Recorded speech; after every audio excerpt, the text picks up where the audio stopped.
जंहिंजी हर दिल ते आ हुक्मरानी,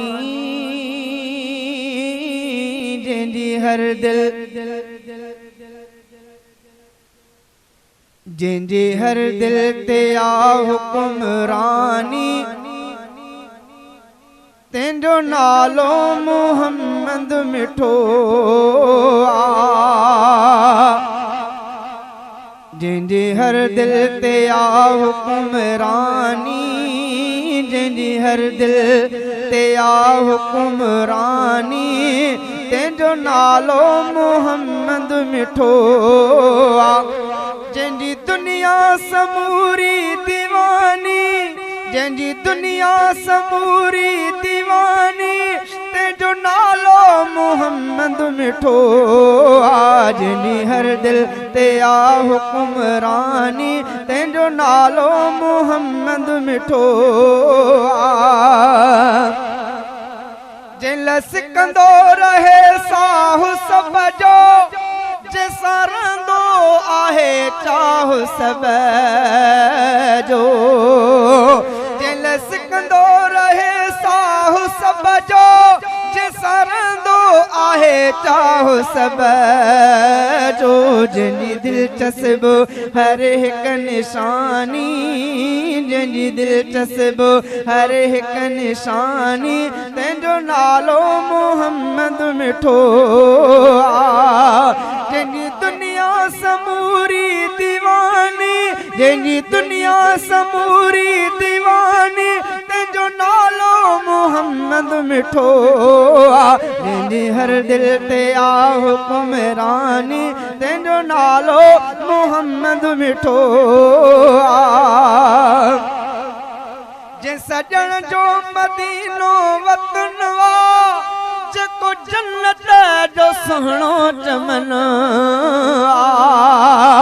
जंहिं सजण जो मदीनो वतन आ, जेको जन्नत जो सुहिणो चमन आ।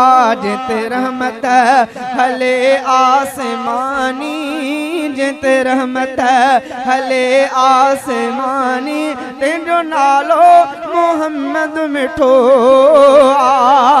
जंहिं दुनिया समूरी दीवानी, जंहिं दुनिया समूरी दीवानी, तंहिंजो नालो मोहम्मद मिठो आ। जंहिंजी हर दिल ते आ हुक्मरानी, तंहिंजो नालो मोहम्मद मिठो आ।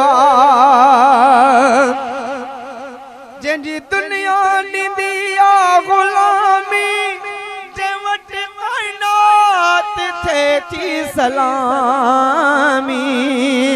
जंहिंजी दुनिया ॾींदी आ ग़ुलामी, जंहिं वटि काइनात थिए थी सलामी।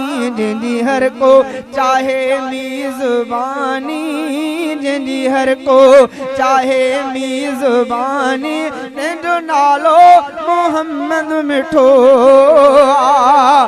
जंहिंजी दुनिया समूरी दीवानी, तंहिंजो नालो मोहम्मद मिठो आ। जंहिंजी हर दिल ते आ हुक्मरानी, तंहिंजो नालो मोहम्मद मिठो आ।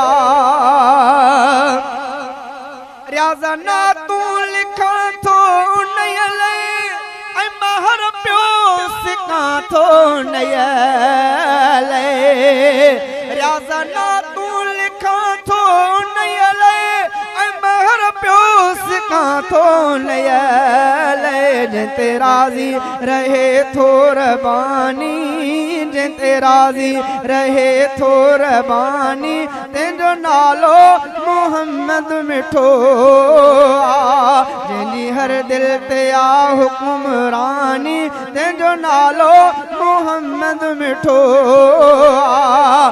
जंहिंजी दुनिया समूरी दीवानी, जंहिंजी दुनिया समूरी दीवानी, तंहिंजो नालो मोहम्मद मिठो आ। जंहिंजी हर दिल ते आ हुक्मरानी, तंहिंजो नालो मोहम्मद मिठो।